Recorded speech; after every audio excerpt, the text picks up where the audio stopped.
What is up? Good morning, ladies and gentlemen, and welcome to the Shred Show Live.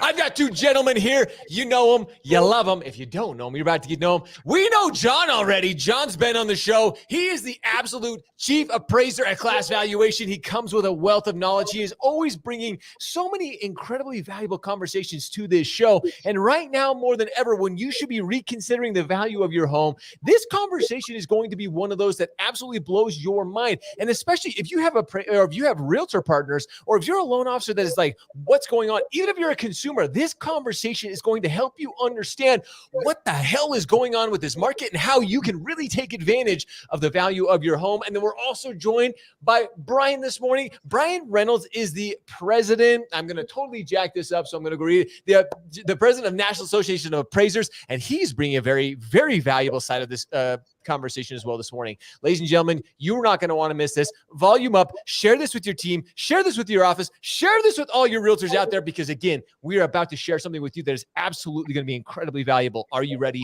Are you ready? It is time to shred.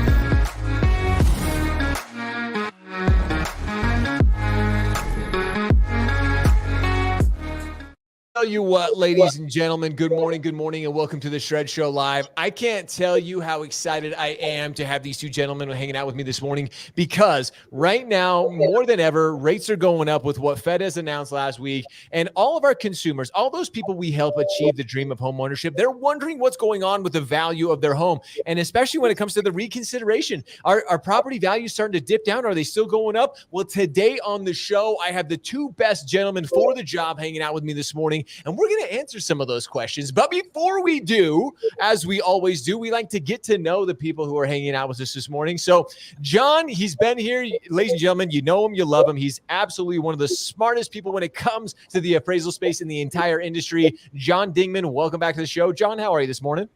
I'm good, Josh, and I love joining you, because to you, I'm a lot smarter than I think I am, but it's all good.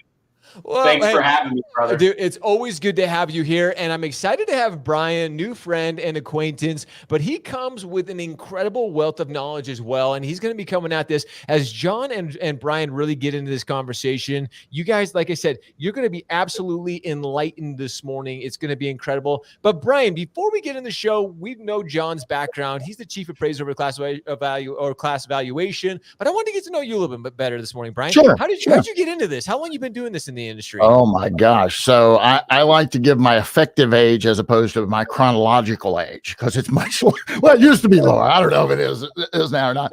But, you know, I started in mortgage banking a long, long time ago, before the savings and loan crisis. So that tells you it's been a minute, right? And lived in Chicago, and we got bought out by a company. And then I kind of stumbled over into the production side of mortgage banking, did a little consulting in downtown Chicago. And then I just kind of fell into appraising, and I found that was my spot. So I've been doing that for a long time. Moved back to Kentucky. I do appraisal work in Kentucky, as well as in the Nashville, Tennessee market, which is where I'm at right now. I'm a partner in an education company called Appraiser e-Learning, and I am president of the National Association of Appraisers. But I think the most important thing is that I'm still a practicing appraiser. In fact, after this broadcast, I've got 3 houses to look at. So I'm out there. I am a boots on the ground appraiser, just like many of the appraisers watching out there right now. That is awesome. I love that background. I talk about that all the time. I'm still a licensed originator in this space. You know, coming from a mortgage background, I always keep my license active. John, I know you and I have talked about from your background as well, being able to have that knowledge, that expertise of being in the trenches and being able to make that relatable is absolutely crucial. But today, our conversation is about the reconsideration of value. This is a topic that we hear a lot about, especially right now, because we're going into a market, like I mentioned, interest rates are rising. Some people are saying that we've started to see the valuation market start to cap or plateau, even in some markets start to come down. And some people are saying, well, what the heck? Why isn't my appraiser, or why is my appraisal coming in low? Why isn't it coming in where I need it to? We see a lot of memes floating around of like the appraisers have a bad rap. John, you and I talked about this, but the memes are flowing right now of like, purchase price 250, appraisal price 248, and the appraiser with a little smirk on their face, like, haha, I got you. But that's not the case. Like, that's the appraisers in our industry. They're not trying to do that. They really are here for the protection and the benefit of all consumers. But let's dive into this. So, John, when it comes to the reconsideration of value for a home, there are some things that really go into this as we start to set the stage for this conversation today. This isn't just something that's, again, some people have a misconception of what the reconsideration of value is. Let's kind of set the record straight. Yeah, I mean, look, a reconsideration of value, it certainly sounds like you're asking for that. And most users of appraisal services, right? So the consumer, the loan originator, the agent involved in the transaction, they are looking for generally an increase in value. It is also the mechanism for folks to ask for other things, corrections to the appraisal. Maybe the appraiser just simply missed something. Now, whether that contributes to value or not is a different story, but that is the mechanism that is documented in appraiser independence requirements and the Dodd-Frank Act. And so, again, we take it very seriously and have a process in place at Class Valuation to make sure that happens and happens succinctly with the appraiser and the consumer in mind.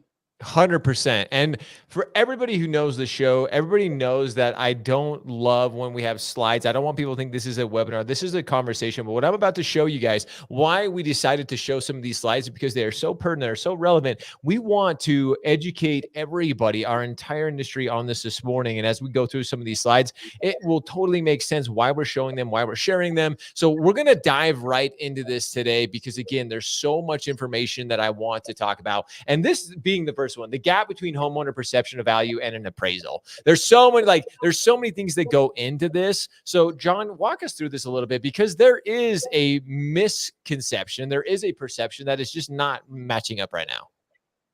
Yeah, I mean, look, there's a number of reasons, and this is not new, right? I believe these articles are published yearly, Josh. And so there is always going to be a difference between what the homeowner believes their home to be worth and what the value of the home is. And some of that is related to their experience and listing agents, et cetera. I mean, shoot, my mom has people knocking on her door asking her if she would just get out of her house, and they'll pay her whatever she wants, right? Far more than the value of the house for certain. And if we go to the next slide, Josh, we can see even the reason and rationale. I mean, it's very specific. The homeowner or the agent involved in the transaction is dependent, partial, and subjective as it relates to the property. I certainly have a subjective opinion about my own home and the value of that home, and it may be very different than what the value is. And so those three terms are very, very different. They're at opposite ends of an appraiser who is independent, impartial, and objective. This is one thing, Bryan, I'd love for you to talk a little bit about this too. As you're training appraisers, as you're getting them out there, they are independent. Sometimes, again, as homeowners, John, you mentioned this, we have a certain perceived idea of my neighbor's home down the street sold this, so this is what it should be worth. What do you mean it's not? Bryan, we're really, as you're training the new age of appraisers, it's really helping them to see that they are independent, that they are taking the data, as we shared on this last slide, and bringing it in a form and in a way that is truly valuable to the consumer. Yeah, the interesting thing with that, Josh, I just want to revisit one of the things that you said earlier about, the reconsideration of value. I want people to just think for a minute. How is it in the appraiser's best interest to say, okay, well, I think it's worth this. Everybody else. So now I've got a listing agent mad, a selling agent mad, a buyer mad, a seller mad, a loan officer mad. I got a lot of people mad at me, and I can make people mad at me in other ways. I don't have to do that through my career, my job, right? It'd be much easier for us to make everybody happy. But your job as an appraiser is what you just said, to be independent, to formulate that independent opinion. And that does indeed ultimately protect the public. I mean, if you get in that house, Josh, and you're upside down, and you get laid off or you lose your job, in today's society, unfortunately, most folks aren't going to go work 3 jobs. They're going to look for a way out. Well, if you're upside down, you're not going to be able to sell that house. You're not going to be able to hire a real estate agent. You're not going to be able to refinance it. You're really going to be in a bad spot. And that's what happened back in the housing crisis, when they were making loans at 125% value and some of those silly things, stated income, right? It created a nightmare. So whether you know it or not, you really want the appraiser to do their job and tell you what these properties are genuinely worth. I'm a real estate agent too. I got my real estate license. I do a little bit of that. And I'm like all other real estate agents. Where's the dang appraisal, right? Hurry up. I need it now because I have my real estate hat on. But then I got to, so I have an appreciation of the other side. But again, we all just need to take a deep breath and realize, if this isn't going to work out in this transaction, maybe it wasn't meant to be. Maybe you need to move on down the road. You don't want to be upside down in the house ultimately. Ooh, these are such good points. I'm so glad you bring these up, Bryan, because sometimes, as a homeowner, sometimes we have this perceived idea of what it actually should be, but that's why appraisers are in this process. So many people are like, they're clouding this process. They're the ones who always screw up the value. Again, they get such a bad rap, but they really are here. John, you and I have talked about this on the show before.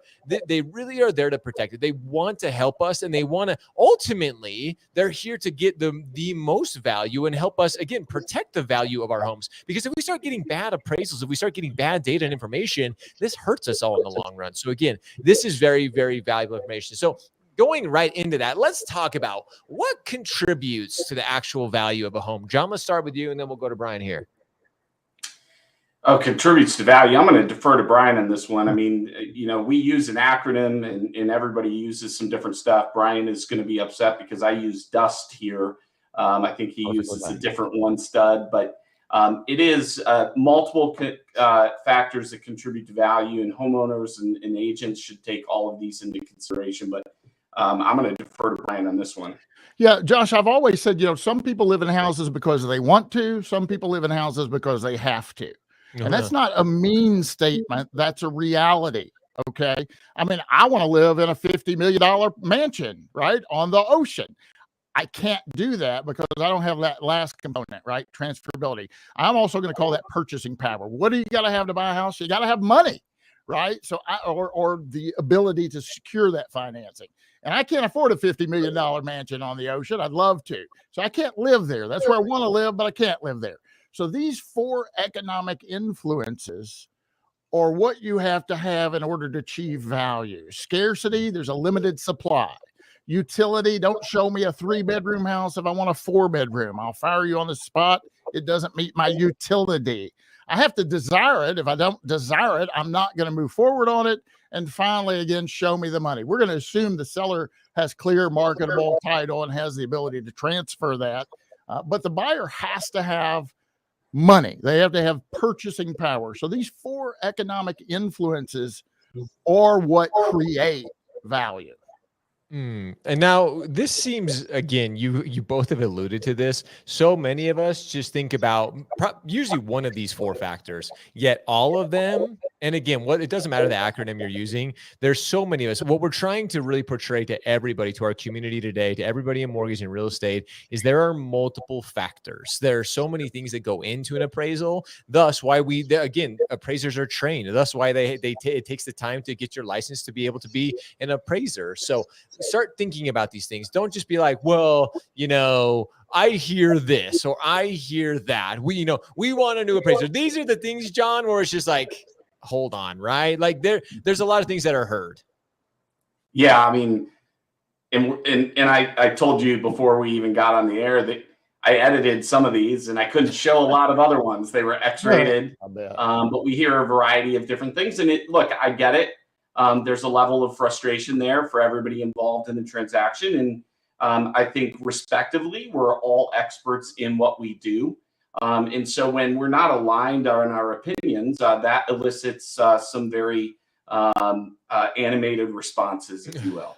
That's a good way of putting it. That's a very good political PC way of saying this. Is everybody has a difference in opinion, but these are very, very true. And again, sometimes, especially in the process, we all know that buying a home can be a high emotion process. But again, you mentioned something, John, that I want to really, really hit on. We're experts in our own realm. We always tell to realtors, hey, you're a realtor. Don't come in my mortgage space. I'm the loan officer here. Don't step on my toes. Yet yet we as mortgage professionals, we love to step on the appraiser. We love to be like, oh, it's the appraiser. Like it's the AMC, it's these guys. When in fact, it's like, hey, we're a team. Let's work together as a team. As we do, it's more beneficial to us. And one thing that I want to be very clear on, and one thing, this is not class valuation. This is not the appraiser. This is not just them coming up with the guidelines of their own and restrictions. This is actual code. This is, and why we wanted to share this is because the guidelines requirements are the same across the board. Like this is a very, very level playing field. So John, talk about this a little bit, that this is a level playing field. Yeah, I mean, look, it is part of in appraiser independence requirements, and it's also in the selling guide for Fannie and Freddie. There's also a component within the FHA handbook, and of course within the Dodd-Frank Act. So there are things that you just can't do, right? And so you can't withhold payment to an appraiser. You can't threaten complaints against the appraiser. You can't do all of these things, and these are prohibited acts. And certainly, as an appraisal management company, when you trust us to manage the appraisal process, one of the things that you're doing is ensuring that we guard against violations of appraiser independence, right? But these are the things you can't do. If we go to the next slide, I'm going to let Bryan comment on this, but these are the things you can do, right? And so there's a lot of people involved in the transaction, and the purpose is to be able to have that opportunity to ask the appraiser some questions. And some of those are corrections to the appraisal. That's simple enough. Others are to consider alternative sales, right? And so that is what we can do. Bryan can give his perspective on what that looks like. Ideally, and we can talk about it, there's do's and don'ts, ways to make it as effective as possible in this process. Yeah. So, one of the bullet points on the previous slide said, do not try to impact the independence of an appraiser. Look at item 3 there, seeking to influence an appraiser, right? That's a no-no. This is part of the U.S. code, as John mentioned. However, that doesn't mean a real estate agent can't talk to me. There's a perception out there, Josh, that, I can't ever call the appraiser. No, you could call me. You could talk to me. The reconsideration of value there's a protocol with that, though. You've got to go back through the lender. The MC will let us know. But here's, there's ways to approach things, and there's ways to approach things. If you call me up as my client or an agent on behalf of the client, if you call me up and say, do you have any better comps? Now you've just insulted me, because I'm going to try and use the best comps the first go around. You call me up, Bryan, do you have any better comps? I'm going to say, yes, Josh, I sure do, but you can't have those. I'm keeping those, or I've been waiting for your call. I got either sale on the other side of the subject property. Glad you called. No, I use those the first go around. Now, obviously, sometimes appraisers might miss something. Maybe there was a sale that just occurred, it just closed, and it wasn't on their radar. So I'll welcome that. But the way to approach that is to call and say, hey, do you have any additional sales to further support your opinion? Or, hey, I have some sales here, because I haven't said they're comparable yet, right? The appraiser is going to determine whether or not they're comparable. So the client should contact the appraiser and say, hey, the real estate agent gave us an array of sales here. Would you take a look at these? And if you deem them to be comparable, will you reconsider this? If you deem them not to be comparable, okay, at least you've reviewed those and taken the time to check that out. I have a lot. I'll happily, proceed with that.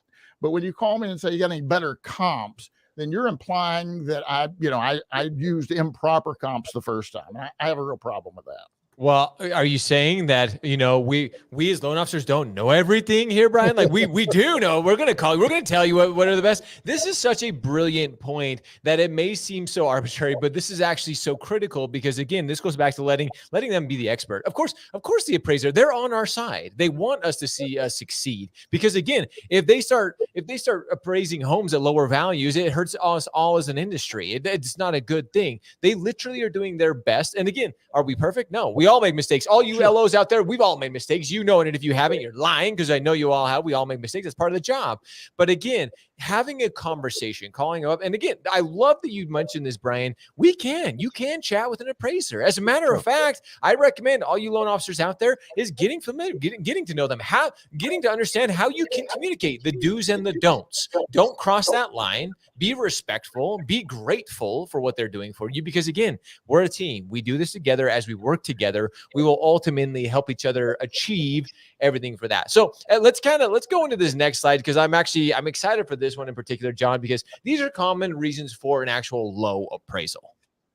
Yeah, and low is in quotation marks for a reason. Low based on the perception or estimate of value from the individuals that are involved in the transaction, right? So Bryan mentioned it. The appraiser used inadequate comparable sales, a variety of different reasons. Maybe they missed something, or I'll give you a quick example. I had an ROV. The sale looked like it was a model match to the subject, but it was 5 miles away. Only when I actually Google addressed it instead of the MLS system, it was the street behind the subject. It was the best sale. I talked to the agent. They said, well, it's a marketing strategy. I locate all of my listings in this other subdivision to attract buyers and sellers. Missing home improvements that impact value. And then, of course, clerical errors. Those can happen, right? And some of them missing home improvements, look, I think it's simple enough, but appraisers are like everyone else, creatures of habit. I have a method in which I inspect a property, and sometimes a homeowner or somebody who's at the property when I'm inspecting it interferes with that process. And I don't mean that in a negative way. They're conversational. They're asking questions. And as a result, I walk right past a bathroom that I did not include, right? And so look through the appraisal report for those types of things, and then offer suggestions to the appraiser that either here are the things you're missing. You mentioned that we're located on a busy street, but we're in the middle of a subdivision. And also, these are the sales that we considered for pricing or for our estimate of value on a refinance, for example. Here's the thing, too, and we all know this.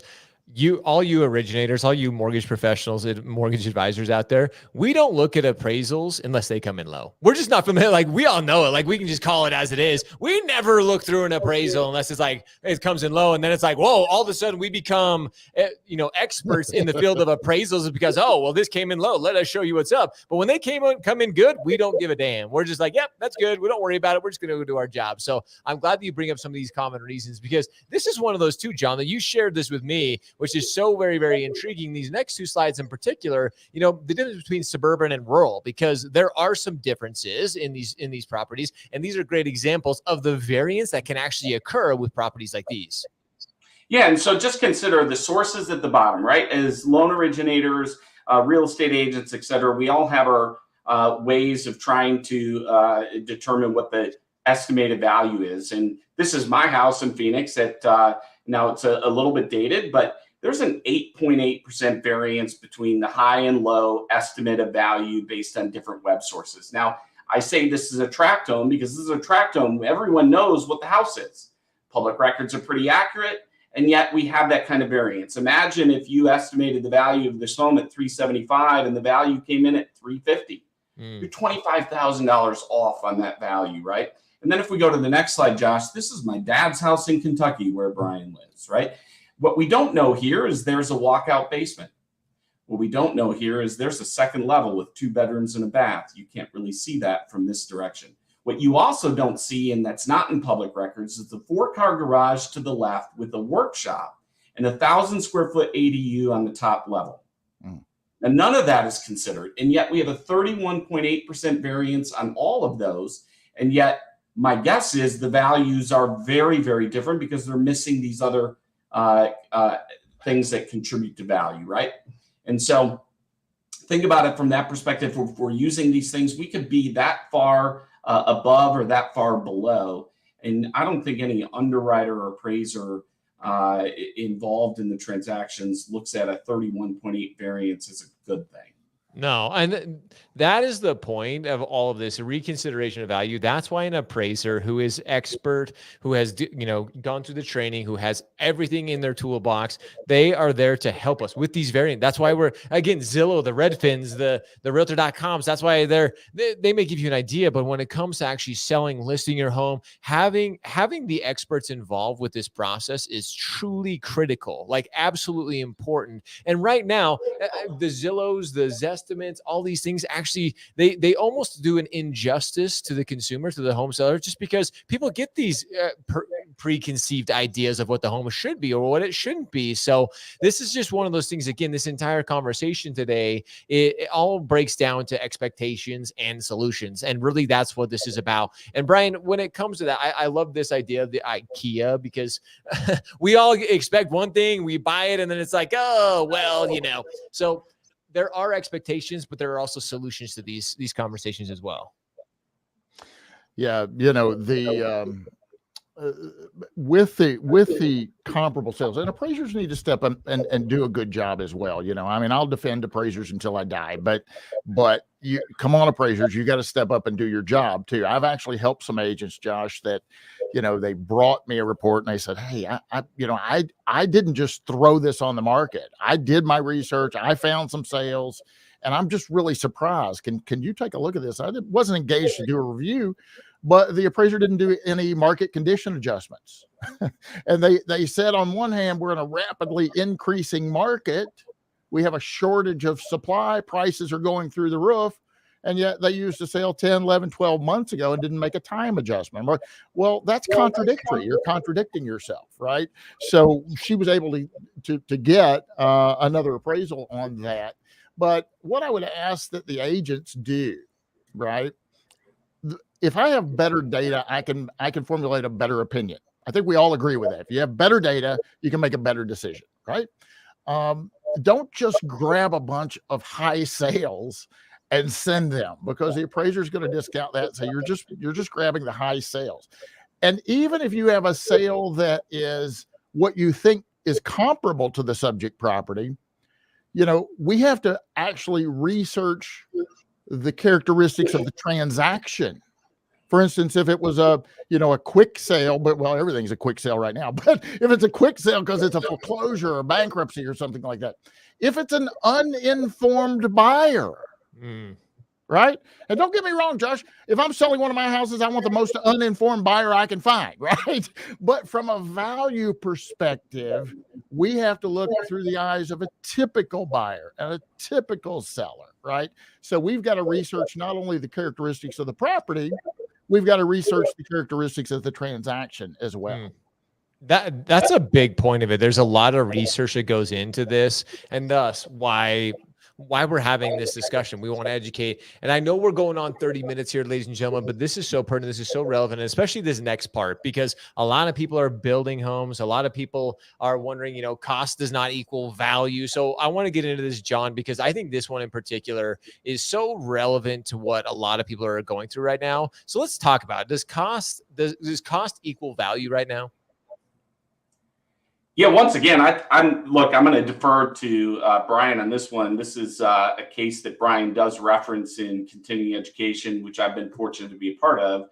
I can pull different references. I think Dr. Henry Harrison refers to in houses, cost does not equal value, but there is a perception that it does. And Bryan, you can get into it. An example I would give you, though, is I was working a house. The homeowners could not get a single person to visit the house. The agents kept on telling, I don't know why you built this house with Formica countertops. There's 900 houses in the subdivision, and you're the only one with Formica. So they anteed up and they put $12,000 into Formica countertops. The house was visited and sold within 15 days. Dang. They expected to recoup that $12,000 for granite countertops. They did not.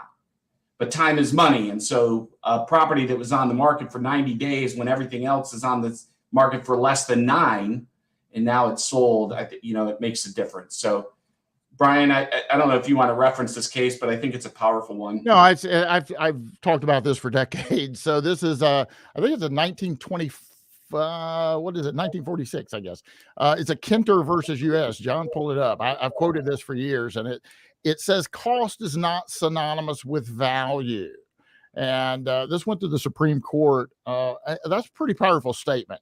If you think about, we look at three things. We look at cost, we look at price, and then we look at value, right? Cost is a fact. Whatever it costs to construct is what it costs to construct. Price is a fact, whether it's the list price or whether it's a sale price. Value is an opinion. And it really depends on what type of value. I'm a shooter. I like to shoot, right? I'm not packing, you're safe. But I have a 22 Remington bolt action, right?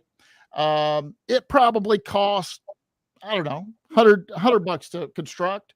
You could probably buy one new for 150. So what's the value? You know, a lot of folks would probably say somewhere in between there, right? Well, you don't have enough money in your checking account to buy it, because that gun not only was my father's gun, it was my grandfather's gun. Now, obviously, I'm not a typical seller here. That's a sentimental value. That's not market value. So there's all kinds of different types of value.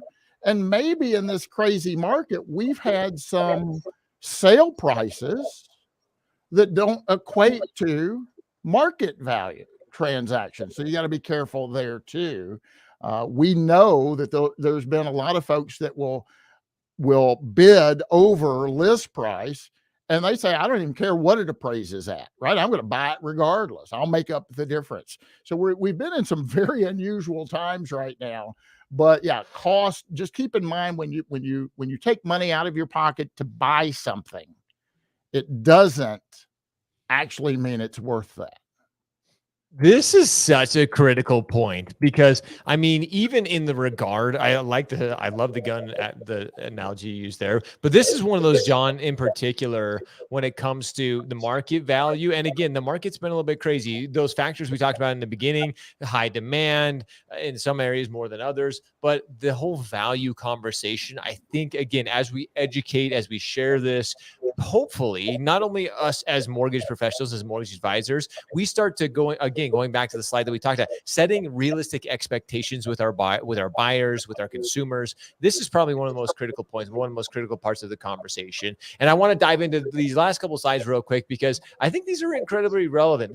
We've all seen this, we've all gone through this data before. We look at this, but there's some very pertinent things to be looking at when you're actually looking at an appraisal.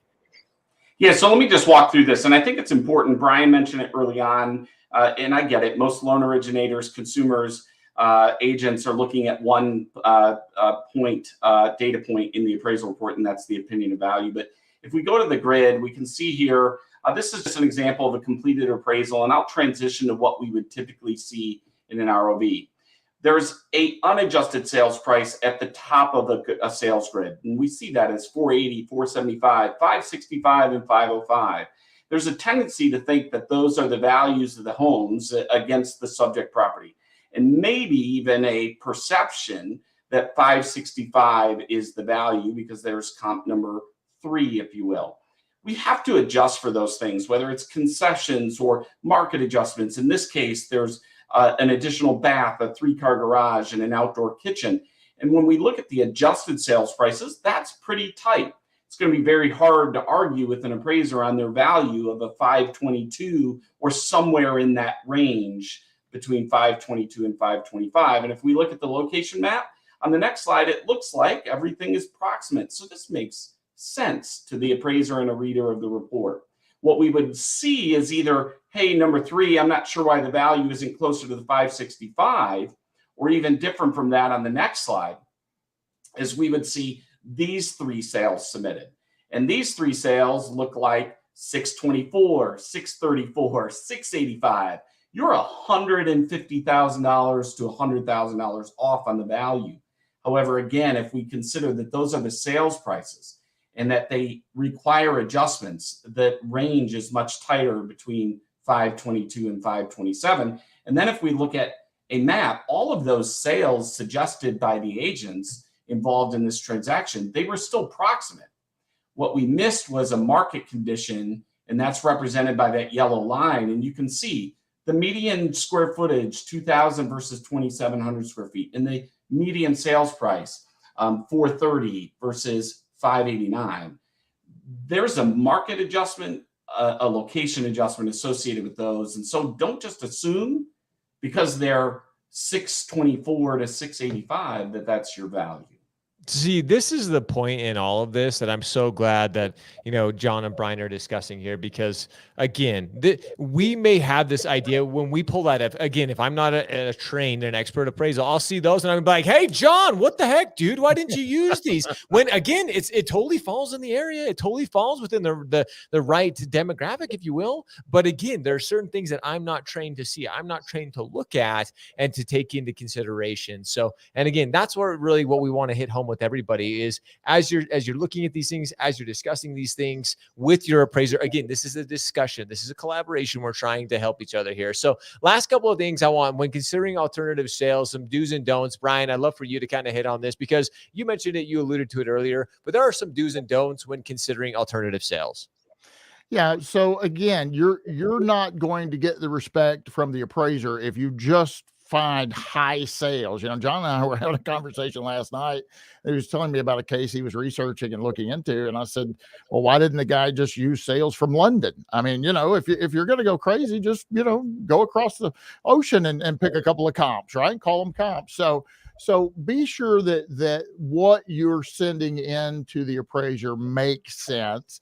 I wouldn't have taken offense to the ones that John just showed, showing the higher price points in the proximate area, because that does raise a question. Well, why weren't these used? Now we have a legitimate answer for those, right?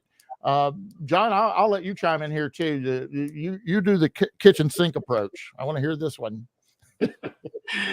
Yeah, I mean, look, big picture, I think, and I would then go to the last slide, but big picture when considering alternative sales, I think it's important to also talk about the fact that those, Bryan mentioned it earlier, present them as alternative sales and not comparables. They're not comparables until the appraiser decides they are for that specific assignment, right? But when we talk about take the kitchen sink approach or don't really take the kitchen sink approach, is throw everything at the appraiser, right? You have this CMA with 25 sales. Look at all of these, right? That really is let's see what sticks and if any of this works. Have a concentrated effort, use logic and common sense, and then, keys to a positive outcome is send things that are relevant. I always tell users of the appraisal service that are going to approach the ROV process is you want to get those sales to make page one. If they can make page one, they're going to make a difference in the opinion of value. And so that's really what you're looking for. And then Josh, a shameless plug on the very last slide. I had the fortunate opportunity to co-write a book with Hamp Thomas, Inside the New Appraisal Process. The reason why I'm sharing this with everyone is for this reason. There are some scenarios that we include in the book. I tell appraisers and folks, either loan originators or agents, when you get an appraisal and it's not the value that you thought it would be, take a deep breath. Bryan already said that. Write a Post-it note to yourself. I used to send an email, a nasty gram email. I'm upset. Turns out John is a popular name. And when somebody reached back out to me and said, what are you ranting about, right? So I write Post-it notes to myself and I come back to it 30 minutes later. But my point here is the consumer. The consumer is trusting the loan originator or the agent who's the expert. They engage the expert, right? To partner with them on obtaining a loan for a purchase transaction or to refinance their home and do something special, right? They never were looking for a fight. And if you're a loan originator and you receive the appraisal, you don't take a deep breath, and the first thing you do is call Josh on the phone. Josh, you're not going to believe what I just saw. I got the appraisal. I opened it up, and the value is $100,000 less than we thought it would be. Don't worry, though. I'm going to fight with the appraiser until we get the value we're looking for. Or is the conversation different if I call you and I say, Josh, listen, I got the appraisal. I'm going to send it over to you, like you to review it, look for any clerical errors or things that are missing. The value is not really where we want it to be, but you trusted me as an expert in this transaction. And while we can't go the route we were going to go, I found an alternative path. Mm. It's only going to cost a few dollars more a month, but I think we can make it work if you're open to it. That's a very different conversation, right? And I'm not saying that's the way it's always going to be, but it is a positive method that can result in positive outcomes. It absolutely is. And you guys got to check out the book, Inside the New Appraisal Process. Again, we've had John on the show multiple times. We'll probably will continue in the future just because, again, you guys have so much knowledge and what Bryan has added as well. So first and foremost, go check out the book. It's available on Amazon. We'll post a link below as well. But guys, what you just mentioned here, John, too, and Bryan, you've alluded to this in this entire conversation. We are in this together as appraisers, as mortgage professionals. Be considerate, be gracious. Don't just be like, hey, dang it, come on, Bryan, what the heck is wrong with you? You missed these ones. These are the best sales. Just use these, my friend. It doesn't work that way. Have a relationship. We always talk about being a relationship-driven industry. Be willing to have a relationship with your appraisers. Be willing to have the conversations. As you reach out and have those, as you build those relationships with them, they may do exactly like John just said. Maybe they'll reach out to you and be like, hey, you know, Josh, this one's a little bit different. I know we've talked in the past, but I just want to let you know this is why this is coming in low. If you have anything that I missed, again, this is a relationship. We're working together as we work with our appraisers, as we work with our AMCs. We will ultimately help our consumers. That's what we're all in this game for, is we're helping the American achieve the dream of home ownership, whether it's buying a home or refinancing. So guys, that's it. I know we went a little bit longer than normal, but I know that even myself, I'm just like, holy crap. I want to go now, like, educate all mortgage professionals. Like, guys, this is what you should be looking at. And especially you guys laugh, but I worry about the next couple of months in our industry because, again, we have seen such a huge flux in value. We're going to start to see things come down, and we need to educate. We need to educate our industry. We need to educate our communities because, again, I don't want this to just be chaotic, and I don't want this to be a frustration for anybody. So, John, Bryan, you guys are absolutely brilliant. Thank you so much for everything you guys have shared today. I literally have been enlightened, and I know everybody in our community has been enlightened. So thank you guys so much for all you've been willing to share today. We really appreciate it. Thanks, Josh. Appreciate you. Thanks, Bryan. Guys, as always, if you have additional questions, if you have anything in particular, reach out to Class Valuation, reach out to us, send us a DM, a direct message, and we'd love to get those questions answered. Again, we'll check out the link for the book. We'll post it in the comments below because, again, we want to get you educated. So ultimately, you can be that advisor. You can be the master in your field. Just be willing to educate yourself, to learn, and to get better. And with that, as always, we appreciate you. We love you. Now it's time for all of you guys to go show up, hustle, repeat every day. See ya.